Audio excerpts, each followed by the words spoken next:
നമസ്കാരം. പാർലമെന്റ് അംഗമായി സത്യപ്രതിജ്ഞ ചെയ്ത് അധികം വൈകാതെ വമ്പിച്ച ഉത്തരവാദിത്വമാണ് പ്രിയങ്ക ഗാന്ധിയിൽ നിക്ഷിപ്തമായത്. അത് ഭംഗിയായി നിറവേറ്റുന്ന യത്നത്തിലാണ് പ്രിയങ്ക ഇപ്പോൾ.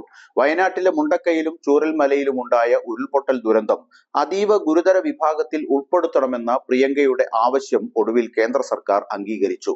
സംസ്ഥാന ഗവൺമെന്റിന്റെ ആവശ്യം അംഗീകരിക്കണമെന്ന് പ്രിയങ്ക ഗാന്ധിയും ആവശ്യപ്പെട്ടിരുന്നു. ഇതിന്റെ അടിസ്ഥാനത്തിലാണ് നടപടിയെന്നാണ് സൂചന. എന്നാൽ കേരളം ആവശ്യപ്പെട്ടതുപോലെ ലെവൽ 3 വിഭാഗത്തിലാണോ ഉൾപ്പെടുത്തിയത് എന്ന് വ്യക്തമല്ല. 2219 കോടി രൂപയുടെ പാക്കേജ് കേന്ദ്രത്തിന്റെ പരിഗണനയിലുണ്ടെന്നാണ് ഔദ്യോഗികമായി അറിയിച്ചത്. മാർഗനിർദ്ദേശങ്ങൾക്കനുസരിച്ചാകും സഹായധനത്തിൽ തീരുമാനം ഉണ്ടാവുക. ഗുരുതര സ്വഭാവത്തിലുള്ള ദുരന്തം എന്ന ഗണത്തിലാണ് വയനാട് ദുരന്തത്തെ കേന്ദ്രം ഉൾപ്പെടുത്തിയത്.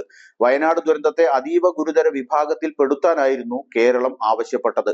ലെവൽ 3 ദുരന്തത്തിൽ ഉൾപ്പെടുത്തിയോ എന്ന കാര്യം കേന്ദ്ര സർക്കാർ വ്യക്തമാക്കേണ്ടതുണ്ട്. ദുരന്തബാധിതർ മാസങ്ങളായി ദുരിത ജീവിതം നയിക്കുകയാണ്. കേന്ദ്ര ചട്ടപ്രകാരം കേരളത്തിലെ നഷ്ടപരിഹാരം ദുരിതബാധിതർക്ക് ആശ്വാസകരമല്ല. നേരത്തെ വയനാടിന് പ്രത്യേക പാക്കേജ് ആവശ്യപ്പെട്ട് കേരളത്തിൽ നിന്നുള്ള എംപിമാർ പ്രിയങ്ക ഗാന്ധിയുടെ നേതൃത്വത്തിൽ കേന്ദ്ര ആഭ്യന്തരമന്ത്രി അമിത്ഷായുമായി കൂടിക്കാഴ്ച നടത്തി. എത്രയും പെട്ടെന്ന് ഇക്കാര്യത്തിൽ തീരുമാനം അറിയിക്കാമെന്ന് അമിത്ഷാ ഉറപ്പു നൽകിയതായി പ്രിയങ്ക വ്യക്തമാക്കി.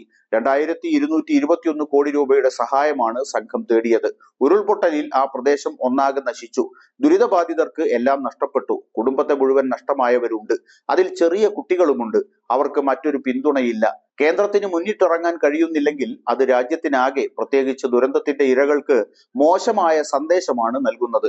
രാഷ്ട്രീയത്തിന് അതീതമായി ഉയരണമെന്നും ജനങ്ങളുടെ വേദനയും കഷ്ടപ്പാടുകളും മനസ്സിലാക്കണമെന്നും അമിത്ഷായോട് അഭ്യർത്ഥിച്ചിട്ടുണ്ടെന്ന് പ്രിയങ്ക പറഞ്ഞു. വയനാട് ദുരന്തം ദേശീയ ദുരന്തമായി പ്രഖ്യാപിക്കാനാവില്ലെന്ന് കേന്ദ്ര സർക്കാർ അടുത്തിടെ വ്യക്തമാക്കിയിരുന്നു. നിലവിലെ മാനദണ്ഡങ്ങൾ ഇത് അനുവദിക്കുന്നില്ലെന്നാണ് ആഭ്യന്തര സഹമന്ത്രി നിത്യാനന്ദ റായ് പറഞ്ഞത്.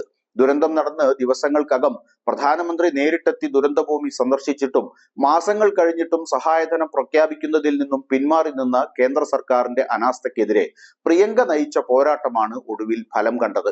വയനാട് ദുരന്തം അത്ര വലിയ ദുരന്തമൊന്നുമല്ല എന്ന പ്രസ്താവന നടത്തിയ മുൻ കേന്ദ്ര സഹമന്ത്രി വി മുരളീധരനുള്ള തിരിച്ചടി കൂടിയാണ് കേന്ദ്ര ഗവൺമെന്റിന്റെ പുതിയ പ്രഖ്യാപനം. വയനാടിനൊപ്പം ഏതറ്റം വരെയും പോരാടും എന്ന വാക്കുപാലിച്ച പ്രിയങ്ക ഗാന്ധി എംപിക്ക് ബിഗ് സല്യൂട്ട്.